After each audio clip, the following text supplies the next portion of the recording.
আসসালামু আলাইকুম। আমরা দেখতে পাচ্ছি যে এখানে একটা অঙ্ক আছে 2x 2 ভাগ x 3। তাহলে x² + 1/x² সমান কত? এই অঙ্কটির সমাধান আমরা দেখব। এই অঙ্কটি কিন্তু বিভিন্ন মন্ত্রণালয়ের প্রশাসনিক কর্মকর্তা নিয়োগ পরীক্ষাতে আসছে 2025 এ। তাহলে আমরা দেখি যে এই অঙ্কটির সমাধান আমরা কিভাবে করতে পারি। আমরা দেখতে পাচ্ছি যে যেটা দেওয়া আছে আমরা কি লিখব? কি আছে 2x 2 ভাগ x 3। এখান থেকে আমরা কি করব? এখান থেকে আমরা 2 কমন নেব। যদি 2 টা কমন নেই তাহলে কি থাকে x 1 ভাগ x।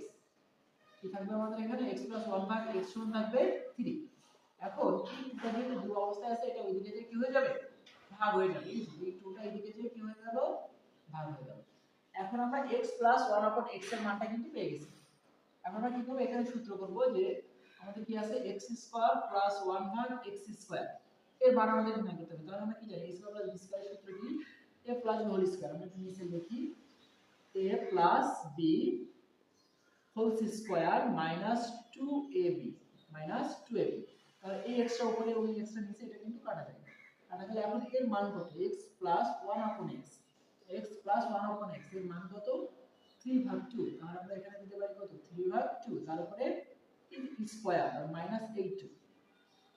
এখন 3 কে স্কয়ার করলে কত হয়? 9 আর 2 কে স্কয়ার করলে 4 মাইনাস 2। তাহলে কত হবে এটা? যদি আমরা দেখি 9/4 এটা লসাগু হলে 4 দুগুণে 8। তাহলে 9 থেকে 8 বাদ গেলে 1 নিচে থাকে কত? 4। 1/4।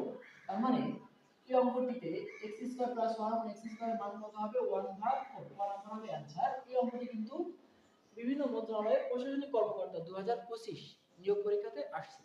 বিভিন্ন চাকরি পরীক্ষাতে আসা গুরুত্বপূর্ণ অঙ্কের সমাধান পেতে চান এবং গণিতের প্রস্তুতি নিতে চান তাহলে আমার পেজটা একটু ফলো করবেন এবং এই পেজের ভিডিওগুলো দেখবেন। সকলকে ধন্যবাদ।